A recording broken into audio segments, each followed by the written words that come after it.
শুভ জন্মাষ্টমীর শুভেচ্ছা জানাই সবাইকে। আজকে আমাদের কৃষ্ণ ঠাকুরের, গোপাল ঠাকুরের জন্মদিন। তো সেই তার জন্মদিন উপলক্ষে একটুখানি কিছু স্পেশাল হবে বাড়িতে। সেজন্যই সকাল সকাল উঠে পড়েছিলাম আজকে।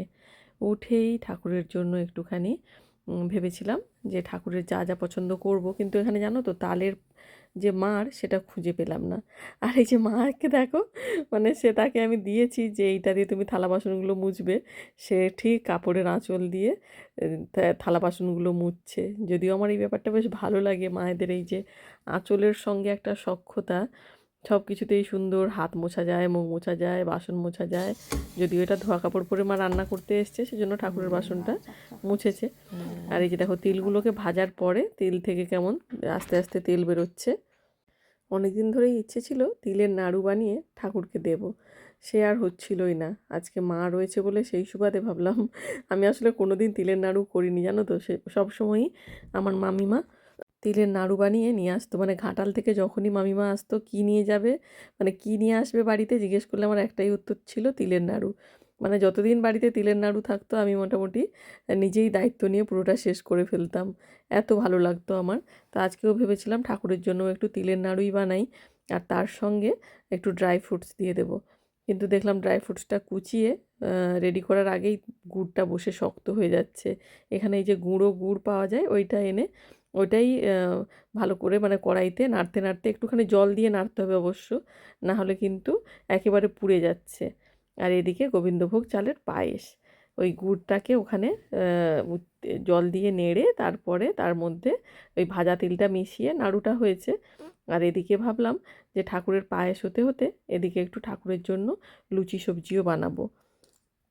ওই যে বলছি অনেক দিন কিছুই করা হয়নি, তো সেজন্য মায়ের মানে হ্যাঁ, রথযাত্রা হয়েছিল আমার বাড়িতে লাস্ট, কিন্তু সেটাতে এত কিছু টাইম দিয়ে কিছু করতে পারিনি। ওটা আসলে অনেক লোকের সমাগম ছিল, ফলে আমার বন্ধুরাও সব হেল্প করেছে, প্রতিবেশীরা হেল্প করেছিল, দিয়ে ওটা হয়েছিল। আর এটা সকাল থেকে উঠে আমরাই সবাই করব ভেবেছি।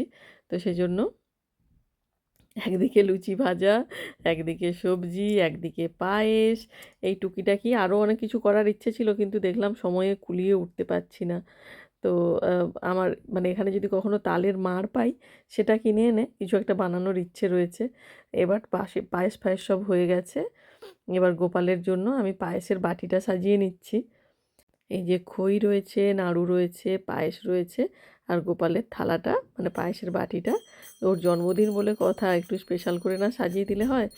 আর এই যে দেখো একটুখানি সামান্য আয়োজন, এরকম করে সাজিয়ে ঠাকুরের কাছে পুজো দিতে বসেছি। আমাদের বাড়ির পুজোর আসনটা দেখেছো, এরকম করে দেওয়ালে আটকানো রয়েছে, সেটাতেই ঠাকুর বসানো রয়েছে। আর একটা ছোট্ট এরকম ডেস্কের ওপরে বাকি ঠাকুর পাতা রয়েছে। গোপালের একটা ছোট্ট দোলনাও এনেছিলাম দেশ থেকে জানো, কিন্তু না গোপালের জন্য ওই দোলনাটা ছোট হয়ে গেছে। ঠিক মানে বসাতে পারছি না, বসতে গেলেই দোলনাটা ছোট তো ঠিকঠাক করে বসছে না বলে ওটা আর বসালাম না। আর বাকি সব ঠাকুর আমার এই ঘরে বেশ আমি সুন্দর করে সাজিয়ে রেখেছি, এটাই আমার ঘরের বেশ আমার একটা শান্তির জায়গা। এখানে এখনও অবধি মোটামুটি আমটা পাওয়া যাচ্ছে, যদিও আমের টেস্টটা এখন আর সেই আগের মতন নেই। একদম শেষের দিকে আমের সিজনের শেষের দিকে বলে আমটার টেস্ট অতটা ভালো নেই, তাও যা পেয়েছি ওটাই এনেছিলাম।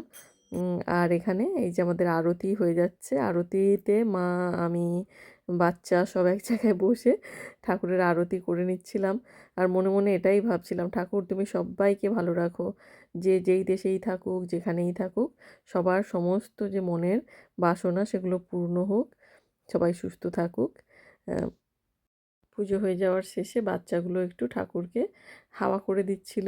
দিয়ে এখানে তো ঠাকুরের পাখা নেই, যা আছে এই দিয়েই ঠাকুরকে ওই ময়ূরের পালক আর চামড় দিয়ে হাওয়া করে দেওয়া হয়েছে।